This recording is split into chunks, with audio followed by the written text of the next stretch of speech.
দর্শক, চীনের সাথে বাণিজ্য এবং ডলারের ইস্যুতে কথা বলার জন্য এই মুহূর্তে আমাদের সাথে অনলাইনে সরাসরি যুক্ত হয়েছেন পলিসি রিসার্চ ইনস্টিটিউট পিআরআই এর চেয়ারম্যান ডক্টর জায়েদ ইসাতুর। ডক্টর জায়েদ ইসাতুর, আপনাকে স্বাগত জানাচ্ছি আমাদের বিজনেস 24 এর এই আয়োজনে।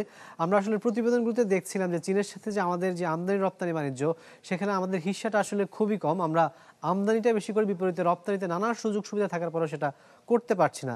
এবং সাম্প্রতিক সময় আমরা দেখেছি যে পাকিস্তানের সাথে বাণিজ্য বাড়ানোর একটা তোড়জোড় কিন্তু সরকার শুরু করেছে। অন্যদিকে ভারতের সাথে কিন্তু বাণিজ্যটা আমাদের স্তীমিত হয়ে আছে। এটার আসলে কারণ কি বলে আপনি মনে করছেন? ধন্যবাদ আমাকে আমন্ত্রণ জানানোর জন্য। চীনের সঙ্গে তো শুধু বাংলাদেশ না, অনেক দেড়েক মানে ১৫০টি দেশেরও বেশি চীনের সাথে বাণিজ্য করছে এবং সবারই প্রায় বাণিজ্য ঘাটতি চীনের সাথে। চীন হচ্ছে পৃথিবীর একটা মানে ফ্যাক্টরি অফ দ্য ওয়ার্ল্ড যেটাকে বলে, সবকিছুই তৈরি করে এখন। এবং তারা বেশ প্রতিযোগী, কম্পিটিটিভলি তৈরি করে। সুতরাং চীনের সাথে আমাদের বাণিজ্য ঘাটতি এটা নতুন কিছু না, অস্বাভাবিক কিছু না। এখন কথা হচ্ছে যে আপনার প্রশ্ন হচ্ছে যে আমদানি, চীন থেকে আমদানি আরো বাড়ছে, আমাদের রপ্তানি হচ্ছে না। তো সেখানে চীন থেকে আমদানি বাড়া এটা নতুন কিছু না, আর বাড়বে।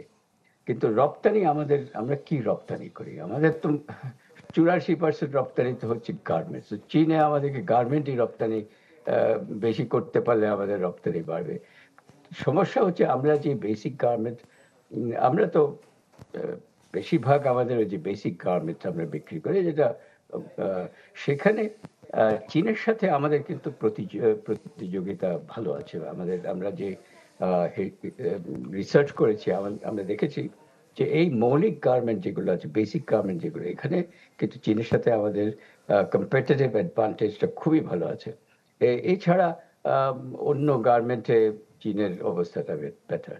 কিন্তু এখানে এখন চীন তো তাদের বাণিজ্য নীতি উদার করছে, আমাদেরকে 99% এতে জিরো ডিউটিতে দিচ্ছে।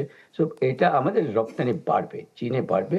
বর্তমানে আমাদের মনে হয় ডিরেকশন সব ইয়েতে যাচ্ছে, আমেরিকার দিকে যাচ্ছে। সেখানে বেশ দেখলাম যে 10% রপ্তানির প্রবৃদ্ধি হয়েছে ৩ মাসে। ইউনিভার্সাল কার্ডিয়াক হসপিটাল, আপনার হৃদয়ের আরো কাছে। চীনে যেতে একটু সময় লাগবে, কারণ চীনে আম আ মানে ২ টো কারণ আছে। একটা হচ্ছে চীনে যে দাম পাওয়া যায়, প্রাইস, সেটা আমেরিকার চেয়ে অনেক, অনেক কম হবে, ১ নম্বর। ২ নম্বর হচ্ছে আমাদের যে একটা আম সমস্যা আছে যে আম যে ডোমেস্টিক মার্কেটে আ দাম-টাম অনেক, অনেক বাড়িয়ে রাখা হয়েছে। অবশ্য গার্মেন্টের ক্ষেত্রে এটা প্রযোজ্য না।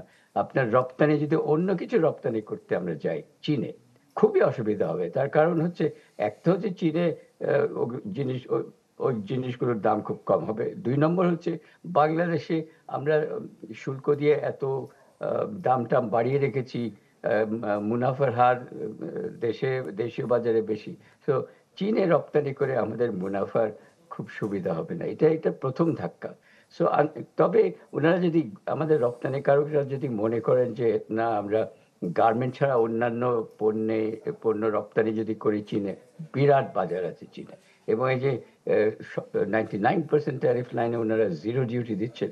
এটা একটা মানে বিরাট একটা সুযোগ। আপনি এখানে সুযোগের আমাদের কথাতেই বলছিলেন ডক্টর জায়েদ ইসাতুর। এর পাশাপাশি আমরা দেখেছি যে আসলে ইউরোপীয় ইউনিয়নের বাজার কিংবা আমেরিকার যে বাজারটি রয়েছে, সেটা আসলে এলডিসি পরবর্তী সময়ে আমরা আসলে রপ্তানির যে পরিমাণটা বা বর্তমান যে ধারাটা, সেটা আসলে কিভাবে ধরে রাখতে পারবো? আমাদের পণ্যের গুণগত মান নিয়ে কিন্তু একটা প্রশ্ন বরাবরই রয়েছে। বিশেষ করে এখান থেকে যে সমস্ত পণ্যগুলো যায়, সেগুলো আসলে ওয়ার্ল্ড ওয়াইড যারা ক্রেতারা রয়েছেন তারা ঠিকভাবে অ্যাকসেপ্ট করবেন কিনা, সেই প্রশ্নটা কিন্তু বরাবরই দেখা যায় এবং এটা সাম্প্রতিক সময়ে আরও বেড়েছে বলে আমরা জানি। এই বিষয়টাকে আপনি আসলে কিভাবে ব্যাখ্যা না, করবেন? এই বিষয়ে আমি শোনেন, আমরা ৮৪% আমাদের মানে এক্সপোর্টের ৮৪% তো গার্মেন্ট। গার্মেন্টে আপনি যদি বলেন আমাদের কোয়ালিটি খারাপ, ভালো না, এটা আমি বিশ্বাস করব না।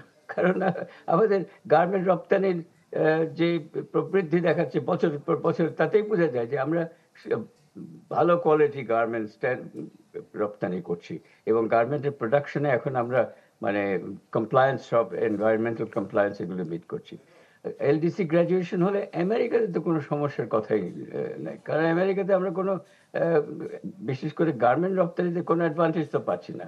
তারপরে জুতো মানে ফুটওয়্যার রপ্তানিতেও কোনো অ্যাডভান্টেজ নাই। সুতরাং এলডিসি গ্র্যাজুয়েশনে কোনো অসুবিধা হবে বলে আমেরিকার এক্সপোর্টে। আরেকটা হচ্ছে যে আমরা এখন যে রেসিপ্রোকাল ট্যারিফের যে ব্যবস্থাটা হয়েছে, সেখানেও আমাদের অবস্থাটা রিলেটিভলি ভালো আছে। সুতরাং আমি আমেরিকার বাজারে আমাদের রপ্তানির, বিশেষ করে গার্মেন্ট রপ্তানির কোনো সমস্যা নেই। অন্য রপ্তানির সমস্যা আমাদের চিরকালই আছে, কারণ আমেরিকার বাজারে আমরা কিছুই রপ্তানি করতে পারছি না গার্মেন্ট ছাড়া। তবে জুতো মানে ফুটওয়্যার এবং লেদার প্রোডাক্টসে কিন্তু যথেষ্ট সুযোগ আছে। এখানে আমাদের একটু কনসেন্ট্রেট করা উচিত, তাহলে আমেরিকার বাজারে আমরা বেশ সুবিধা মানে অল্প সময়ের মধ্যে কিন্তু এটার এক্সপ্যানশন ভালো হতে পারে। ডক্টর জাদির সাথে ইউরোপীয় আরেকটি বাজারে প্রশ্ন আপনাকে করতে চাই এই পর্যায়ে, যেহেতু আমাদের হাতে সময় একেবারেই নেই, ছোট করে যদি বলেন যে আসলে আমরা দেখতে পাচ্ছি যে আমদানির ফলে আমাদের ডলারের যে দরটা সেটা কিন্তু আসলে গেল 1 মাস ধরে ক্রমান্বয়ে বাড়ছে। এটা আসলে বাজারের উপর কোনো ধরনের প্রভাব ফেলবে কিনা, কি মনে হয় আপনার? না, শোনেন, আমাদের আমরা তো এখন ফ্লেক্সিবল এক্সচেঞ্জ রেটে মুভ করেছি, বুঝতে পারছেন? ফ্লেক্সিবল এক্সচেঞ্জ, তবে একটা একটা আমাদের ব্যান্ডটা একটা চড়া এবং 2.5% ব্যান্ড আছে, যে 2.5% অবমূল্যায়ন হতে পারে বা অ্যাপ্রিসিয়েশন হতে পারে। কিছুদিন আগে আমরা দেখলাম যে কিছু অ্যাপ্রিসিয়েশন হচ্ছিল, সেই জন্য বাংলাদেশ ব্যাংক থেকে অনেক ডলার কেনা, মার্কেট থেকে, বাজার থেকে ডলার কেনা হচ্ছিল, যাতে করে একটু অবমূল্যায়ন ঘটে। কারণ অবমূল্যায়ন না হলে আমাদের রপ্তানি কারকদের বেশ অসুবিধা হবে, রপ্তানি করতে বেশ অসুবিধা হবে। সো কিছুটা উপর নিচে হবে। 1 টাকা অবমূল্যায়ন এটা বড় কিছু না। এটা মেইন কারণ হচ্ছে যে আমাদের আমদানি অনেক অনেক দিন ধরে আমদানিটা খুব একটু সংকুচিত ছিল। সে আমদানিটা এখন উন্মুক্ত হয়েছে। এলসি খুলতে কারো আমদানিকারকদের কোনো অসুবিধা হচ্ছে না। সো এই আমার আমার মনে হয় ওই একটাই কারণ যে আমদানি এখন বেশ ত্বরান্বিত হচ্ছে এবং হওয়া উচিত। আমদানি না হলে আমাদের দেশের উৎপাদনশীলতা তো একটু সীমিত হয়ে যাবে। সো ওখানে আমদানি আরো আরো উন্মোচিত হওয়া উচিত আমি মনে করি। এবং এই যে সামান্য একটু ডেপ্রিসিয়েশন বা অবমূল্যায়ন হচ্ছে, এটা এমন কিছু চিন্তার বিষয় না। ডক্টর জাদির সাথে আপনাকে অসংখ্য ধন্যবাদ আমাদের সাথে বিজনেস 24 এর এই আয়োজনে যুক্ত হওয়ার জন্য। দর্শক, চীনের বাজারে রপ্তানি এবং ডলারের দাম বৃদ্ধি নিয়ে কথা বলার জন্য আমাদের সাথে অনলাইনে সরাসরি যুক্ত হয়েছিলেন পিআরআই এর চেয়ারম্যান ডক্টর জায়েদ ইসাত্তার।